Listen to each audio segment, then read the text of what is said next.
বাংলাদেশের বিশেষ করে কক্সবাজারের পারমাণবিক কেন্দ্র সেই পডকাস্টে আজকে আমি রয়েছে আপনার সাথে। আসলে আপনারা জানেন কক্সবাজারে একটি পারমাণবিক মানে গবেষণা কেন্দ্র রয়েছে।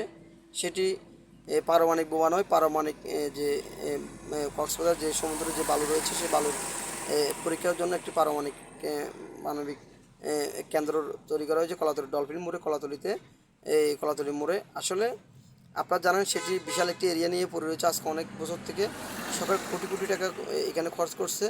দিন শেষে কী হচ্ছে, সেখানে গবেষণা এবং যে এটার সিস্টেম সেগুলো অনেক দূর মানে একেবারে অকেজভাবে অদূরভাবে পড়ে রয়েছে। সেটা নিয়ে কক্সবাজারে কোনো সুশীল সমাজ, কোনো সাংবাদিক, কোনো প্রশাসনিক অথবা কোনো সেক্টরের কথা বলতেছে না। কোটি কোটি টাকা সম্পত্তি এখানে পড়ে রয়েছে। যেখানে কর্মকর্তা কর্মচারী রয়েছে তারা দিন শেষে সরকার থেকে সব সুবিধা ভোগ করতেছে এবং সরকার সময়ে সময়ে তাদেরকে বিভিন্ন সরকারি কাজে কমার বেশ ইউজ করতেছে।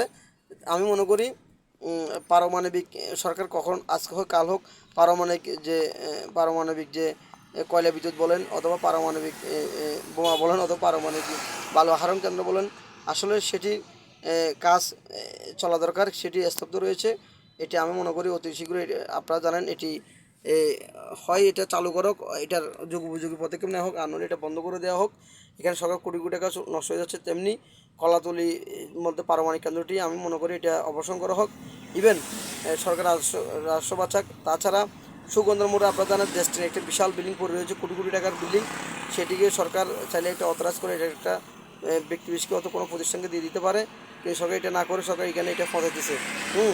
তেমনি সুগন্ধা মধ্যে অনেক সরকারি মানে খাস অত ব্যক্তি বিশেষের অনেক জায়গা রয়েছে যেগুলো মামলা চলতেছে, যেগুলো জটাইতে শেষ হচ্ছে না। এই কক্সবাজার পৃথিবীর দীর্ঘতম সমুদ্র সৈকত এবং পর্যটক রাজধানী, সেই জায়গাটি আপনারা দেখেন কত রকমের ময়লা আবর্জনা, কত রকমের নালা নর্দমা, কত রকমের সেক্টর এখানে পড়ে রয়েছে। কিন্তু সরকার এগুলো কোনো পদক্ষেপ নিচ্ছে না। তেমনি আপনারা জানেন যে এই কক্সবাজার যে শেখ কামাল স্টেডিয়াম অথবা বর্তমান কক্সবাজার স্টেডিয়াম লাবণী মোড়ে, সেই স্টেডিয়ামটি আমি মনে করি সরকার যখন করছে তারা তাদের মানে মন করিয়া করে ফেলছে, কিন্তু এটার ভবিষ্যৎ পরিকল্পনা তারা এটি করে নাই। আপনারা জানেন এখান থেকে সমুদ্র গেছে যে সুগন্ধা কলাতলি বেশে লাবণী হয়ে যে বিমান ল্যান্ড করে, যদি এখানে স্টেডিয়ামটি আন্তর্জাতিক মনে করা হয় সেখানে ফুটবল এবং ক্রিকেট খেলা হবে, সেটি পরবর্তীতে এটি বিমানের জন্য ক্ষতিকারক হবে বিমান এখান থেকে ল্যান্ড করে।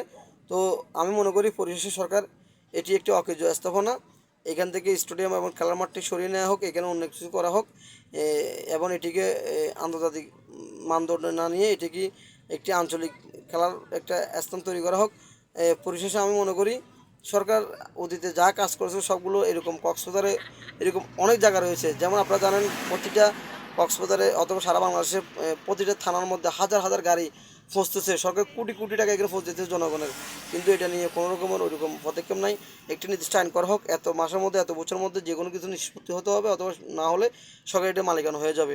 কিন্তু দেখা যায় 20 বছর, 30 বছর, 20 বছর, 15 বছর পর্যন্ত এগুলো ফসতেছে দিন শেষে জনগণের টাকা ক্ষতি হইতেছে, সরকারও কোনো লাভ হইতেছে না, এটা দিন শেষে মাটিতে মিশে দিচ্ছে। তো এরকম আরও অনেক অহস্র জায়গা আপনার কক্সবাজারে এবং সারা বাংলাদেশে আনাচে কানাচে সরকারের জায়গা এবং জনগণ সম্পত্তি নষ্ট হয়ে যাচ্ছে শুধু একমাত্র রাষ্ট্রীয় আইন এবং আইনের কাঠামো এবং বিচার বিভাগ এবং স্বাধীনতা না থাকার কারণে, জবাবদিহিতা না থাকার কারণে। তো আসলে আমরা দেশে সরকার অনেক টাকার ঋণ, কোটি কোটি টাকার, বিলিয়ন বিলিয়ন টাকার ঋণ, এবং জনগণ তাদের প্রকৃত অধিকার তারা ফিরে পাইতেছে না।